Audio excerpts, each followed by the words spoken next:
Ja, wie kann ich Ihnen denn helfen, Herr Bogdanov? Ich habe ein Problem. Ich bin vom Beruf Schläger.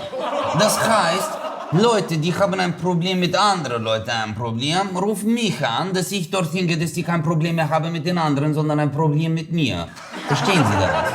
Oder ist es ein Problem? Nein, gar kein Problem. Sehr gut. Schauen Sie, meine Branche ist im Wandel. Das heißt, es hat sich alles verändert. Früher kam ein Kunde zu mir und hat gesagt, kannst du den schlagen? Dann habe ich den geschlagen. Dann war fertig. Oder wenn eine geheime Mission war, kam ein Brieftaube und da stand, kannst du den schlagen? Dann habe ich dann geschlagen. Dann war fertig. Und die Brieftaube war richtig lecker. Ja. Nur heutzutage ist die Akquise komisch. Die Leute wollen Kontakt über Darknet, WhatsApp-Gruppen, Instagram. Ich komme nicht mehr hinterher. Oder ich habe Zoom-Meeting mit meinem Opfer. Der will wissen, wie ich ihn genau schlagen werde, dass er sich vorbereiten kann. Und das Schlimmste, heutzutage ist die DSGVO. Wissen Sie, wenn ich jemanden schlage, brauche ich Beweisvideo für Auftraggeber. Aber jetzt muss ich ein Formular unterschreiben lassen vom Opfer, dass ich dieses Video schicken kann an Auftraggeber. Ansonsten ist Verstoß gegen DSGVO.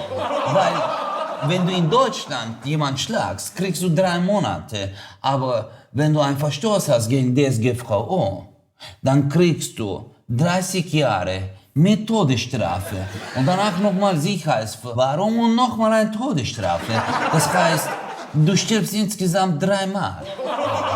Ja, ich kann Ihr Problem verstehen, Herr Bogdanov. Haben Sie mal über eine Umschulung nachgedacht? Weil ich habe rausgehört, Sie sind nah am Kunden. Sie haben ein Händchen für Menschen. Sie sind gut im Überzeugen. Wie wäre es denn mit Versicherungsmaklern? Ja, Versicherungsmakler. Die haben nämlich nur ein Credo. Nein heißt nicht Nein, sondern noch ein Impuls notwendig. Ich gebe Ihnen ein Beispiel. Sie vermakeln eine Kapitallebensversicherung an eine 90-jährige Oma. Ja? Laufzeit 30 Jahre. Wird die Oma 120 Jahre alt? Nein. Die kratzt vorher ab, hat aber ordentlich eingezahlt und bekommt nichts zurück dafür.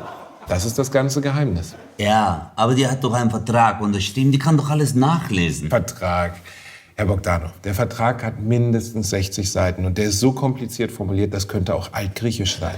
Und in Schriftgröße 3, das kann kein Mensch lesen. Und stellen Sie sich mal vor, ich vermakle Ihnen eine Wasserschadenversicherung, ja? Und dann brennt es in Ihrem Haus und der Dachstuhl brennt ab und es wird gelöscht und das Löschwasser fließt in Ihr Wohnzimmer. Alles kaputt, der neue Fernseher, das MacBook, die Couch, alles im Arsch. Ist das ein Wasserschaden? Ja, natürlich ist es ein Wasserschaden. Nein, das ist ein Löschwasserschaden und nicht versichert. Na, was halten Sie davon? Das kann ich nicht machen. Das ist zu kriminell. Das ist nicht kriminell, das ist legal und das nennt sich Versicherungsmakler. Hui.